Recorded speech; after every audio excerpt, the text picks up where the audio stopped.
செல்வி ஜெயலலிதா அரசாங்கம் இருக்கும்போது காவல்துறை இப்படி நடக்க முடியுமாமா? நான் அதான் சார் கேட்கணும்னு நினைச்சேன். ஒரு பொண்ணா வந்து இப்ப என் மனசுக்குள்ள என்ன தோணுதுன்னா, என்ன மாதிரி நிறைய பெண்களுக்கு தோன்றி இருக்கலாம், அவங்க குடும்பங்கள்ல இருக்கவங்களும் பெண்களுக்கு இந்த மாதிரியான இன்ஸ்ட்ரக்ஷன் கொடுத்துருக்கலாம். இனிமே இருட்டாகிறதுக்குள்ள வீட்டுக்குள்ள போயிடணும் அப்படின்ற ஒரு உணர்வை தான் என் மனசுக்கு இப்ப கொடுக்குது. செல்வி ஜெயலலிதா அவங்க இருந்த காலத்துலலாம் சார் உண்மையாவே பெண்கள் விஷயம்னு ஒண்ணு வந்துட்டா நம்ம சும்மாவே விட மாட்டாங்க. நான் சொல்றேன் மாலதி, அண்ணா பல்கலைக்கழக மேட்டர்ல எஃப்ஐஆர் செல்வி ஜெயலலிதா முதல்வராக இருக்கும்போது அந்த எஃப்ஐஆர் லீக் இருந்துச்சுன்னா 4 ஐபிஎஸ் ஆபீசர் சஸ்பெண்ட் ஆயிருப்பாங்க நேரம். தெரியுமா? செல்வி ஜெயலலிதா இருக்கும்போது பெண்கள் பாதுகாப்புக்காக பிங்க் நிறத்துல ரோந்து வாகனம் விட்டாங்க தெரியுமா? இப்ப இந்த வண்டியில காண போச்சு இன்னோவா காரு பிங்க் நிறத்துல பெண்கள் பாதுகாப்புக்குன்னு அந்த பிங்க் நிறத்துல வாகனங்களை அறிமுகப்படுத்தினார் செல்வி ஜெயலலிதா. அவங்க தானே சார் மகளிர் காவல் நிலையங்கள் எல்லாம் அறிமுகப்படுத்தினது. அனைத்து மகளிர் காவல் நிலையம் டாப் டு பாட்டம்.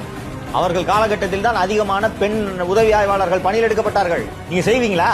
இப்படி இருக்க முடியுமா அதிகாரி?